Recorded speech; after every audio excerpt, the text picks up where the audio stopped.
Even the strongest, most well-compiled teams have an Achilles heel.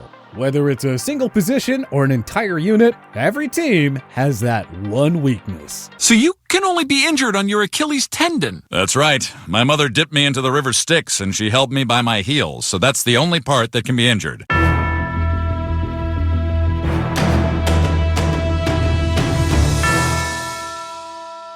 Some NFL rosters have far more holes than others, but they're all similar in that each of the 32 teams have at least one major flaw that could destroy their playoff and Super Bowl hopes in 2021. As we anxiously await Week 1, here is the biggest weakness on your favorite NFL team heading into this season. Arizona Cardinals, running back. Lead running back Kenyon Drake signed with the Las Vegas Raiders in free agency. Dual threat QB Kyler Murray could absolutely lead Arizona in rushing this year. That's good for his individual stats, but not great for the Cardinals. Chase Edmonds, who is yet to rush for 500 yards in a season, is the lead back on the depth chart. He's followed by James Conner, who's coming off consecutive disappointing seasons in Pittsburgh. Atlanta Falcons, cornerback. The Falcons have consistently fielded one of the NFL's worst defenses in the Matt Ryan era. Will new defensive coordinator Dean Pease manage to fix this unit? It'll be his greatest challenge yet. AJ Terrell, who struggled mightily as a rookie, is the lone standout name on this depth chart. Not sure if Kendall Sheffield and Fabian Moreau are the right guys to help you get to that next level. Baltimore Ravens, wide receiver.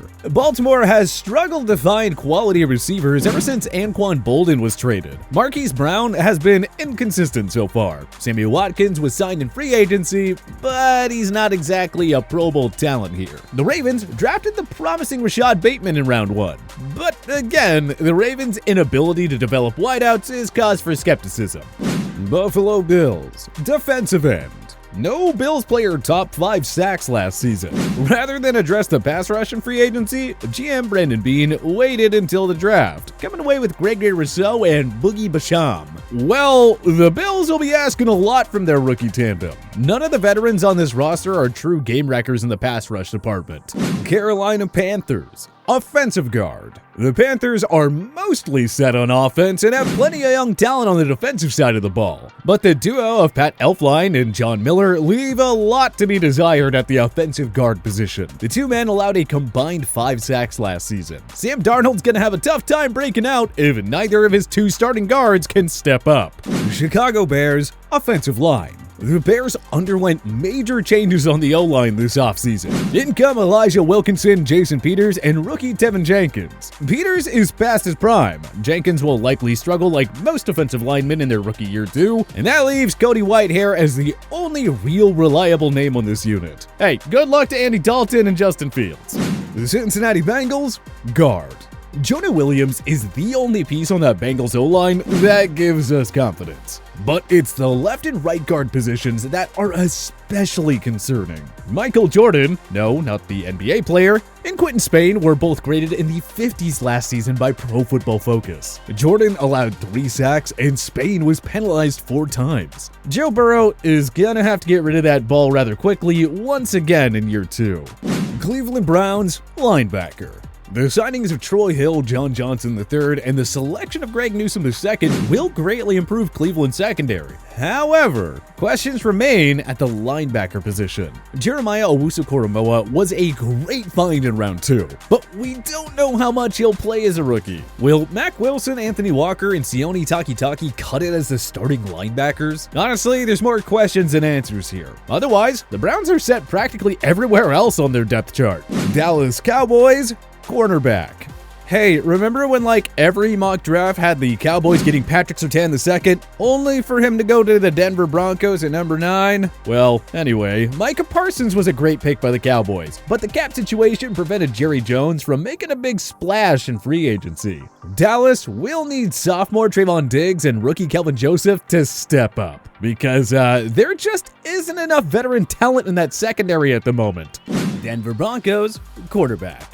Teddy Bridgewater has won the starting job, and while many think that's a good thing for the Broncos, is it really that great? Sure, Drew Lock was an absolute disaster in his second year after showing promise as a rookie second rounder in 2018. But it's not like Denver's getting a huge upgrade here in Teddy Two Gloves. When it comes down to it, the quarterback position is likely to be the area that holds the Broncos back in 2021, no matter which guy is under center. Detroit Lions, wide receiver. Remember when the Lions had all three of Golden Tate, Kenny Golladay, and Marvin Jones? Good times. The leading receiver on their depth chart nowadays is Brashad Perryman or Tyrell Williams. Take your pick. One hasn't topped 645 yards in a season, and the other's coming off a torn labrum that forced him to miss all of last year. Green Bay Packers, interior offensive line. David Bakhtiari is arguably the NFL's top offensive lineman, and Billy Turner is more than serviceable at tackle. But rookie Josh Myers has a tall task of replacing All-Pro center Corey Linsley, and the guard duo of Elton Jenkins and Lucas Patrick leave a lot to be desired. These two combined for 8 penalties a year ago, and Patrick allowed 3 sacks, so hold your breath there, Aaron Rodgers. Houston Texans, quarterback. Deshaun Watson is unlikely to play for the Texans ever again. Without the Pro Bowl quarterback, the Texans are simply doomed for 2021. Tyrod Taylor has been merely average as a starter in his career, and behind him on the depth chart is rookie Davis Mills. Either way, Houston doesn't have a hope this season. They'll have a top 5 pick in the 2022 draft, where you have to assume they'll grab their QB of the future. Indianapolis Colts, middle linebacker. Admittedly, we're nitpicking a bit here. The Colts are set up nicely just about everywhere. Outside linebacker Darius Leonard is one of the NFL's elite stars, and Zaire Franklin has some potential. But the Colts will need better from middle linebacker Bobby Okereke. The 2019 third-round pick hasn't exactly looked like the starting caliber linebacker, after garnering a disappointing 49.6 grade from PFF a year ago. If there's a weakness in this stingy Colts defense, it's right in the center of it. Jacksonville Jaguars, offensive line. Brandon Linder is a top-notch center, and Andrew Norwell has been more than reliable for the Jaguars. But the other 3 projected starters, Cam Robinson, Jawan Taylor, and AJ Cann, are a cause for concern. Per PFF, Taylor allowed the most pressures last season with 58. Not much of a reason to think that these 3 starters will improve all that much. Honestly, if at all. And it's not exactly ideal to have your rookie franchise quarterback play behind an offensive line with that many holes. Just ask Joe Burrow and the Bengals how that worked out for them. Kansas City Chiefs, wide receiver depth. Tyreek Hill is a top 5 receiver in the game. But other than that, what do the Chiefs offer at wideout? Demarcus Robinson hasn't cracked 500 yards in a season yet, and McCole Hardman only has 67 catches for 1,098 yards over his first 2 years in the league. The Chiefs really need their other wideouts to take the pressure off of Hill and Travis Kelce. Las Vegas Raiders, secondary. The Raiders' secondary is downright awful. The Damon Arnett, Trayvon Mullen, and Jonathan Abram draft picks haven't panned out thus far. Free agent pickup Casey Hayward Jr. is coming off a down season with the LA Chargers and seems to be well past his prime. The Raiders need all these guys and rookie Trayvon Merrick to step up big time in 2021, especially with Justin Herbert and Patrick Mahomes in their division. Los Angeles Chargers, linebacker. The secondary is good, and Joey Bosa is a world-class pass rusher. But new head coach Brandon Staley has a lot of work to do with his linebackers. Kenneth Murray Jr. had an up-and-down rookie year. Drew Tranquill only has 16 games of NFL experience on his resume. Uchenna Nwosu has shown some promise, but the Chargers will need a lot more from him if they're to compete in the stacked AFC. Los Angeles Rams, running back. Even with the addition of Sony Michel, the running back position is still the most flawed area on this otherwise stacked Los Angeles Rams team. This not only goes to show how good the Rams are from top to bottom on both sides of the ball, but it also signifies just how big a loss Cam Akers is. The second year back was looking at a big-time breakout campaign before tearing his Achilles in training camp. Now it's on Michel and Darrell Henderson to carry the load. And that's not exactly the most inspiring running back duo in the NFL right now.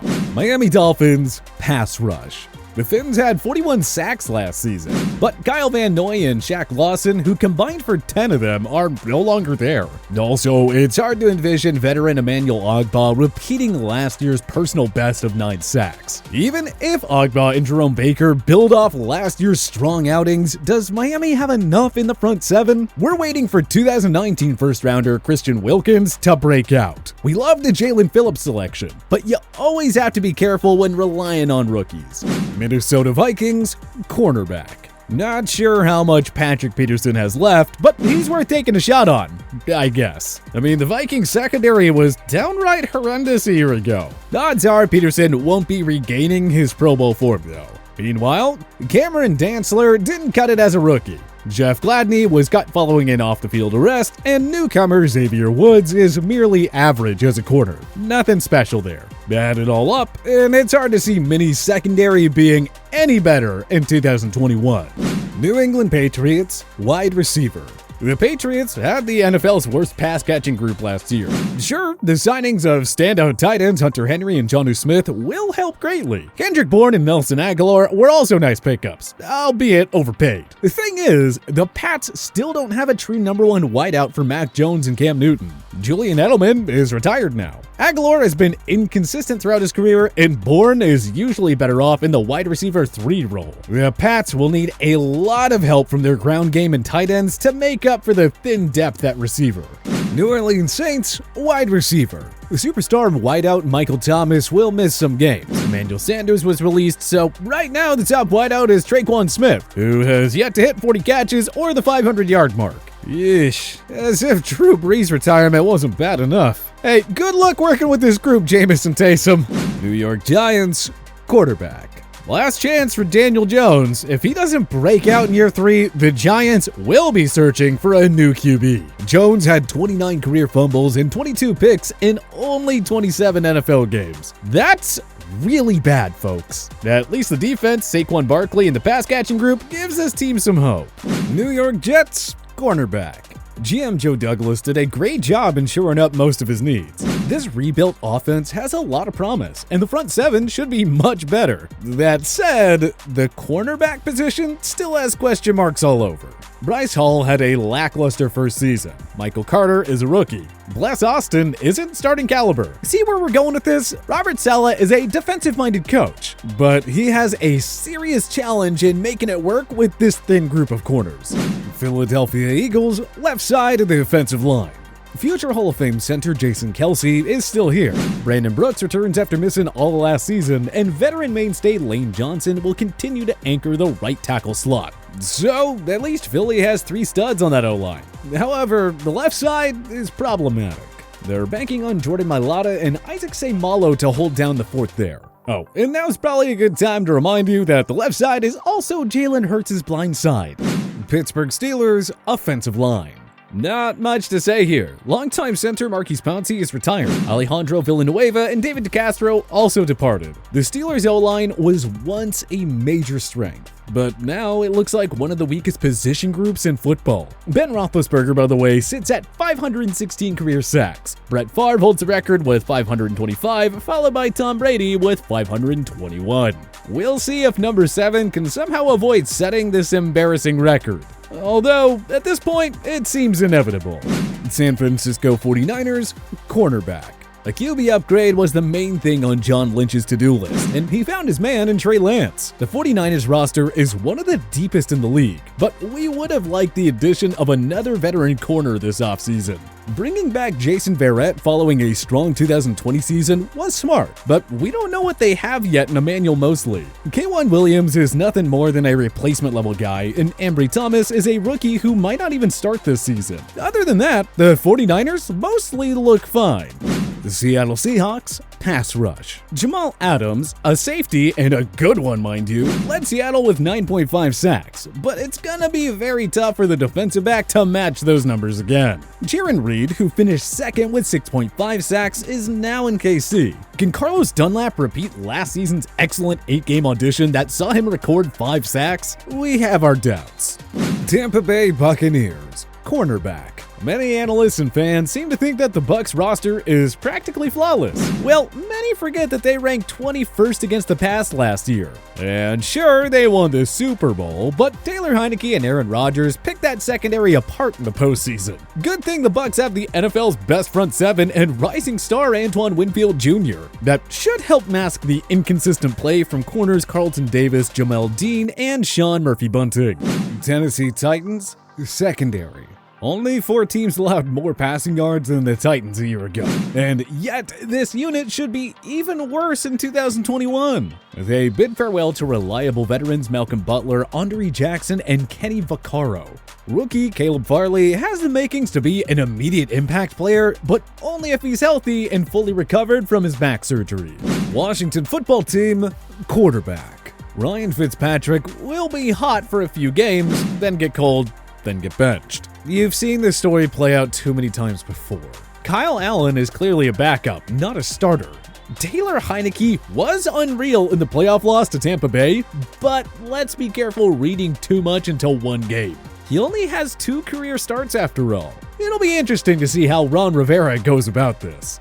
But what do you think is your favorite NFL team's biggest weakness? Join us in the comments section below. If you like this video and learned a thing or two, clicking the like button helps out a ton, and hey, we appreciate it. If this is your first time coming around to TPS though, subscribing is a great idea because we put out videos like this every single day. But as always, thanks for watching and we'll see you guys next time.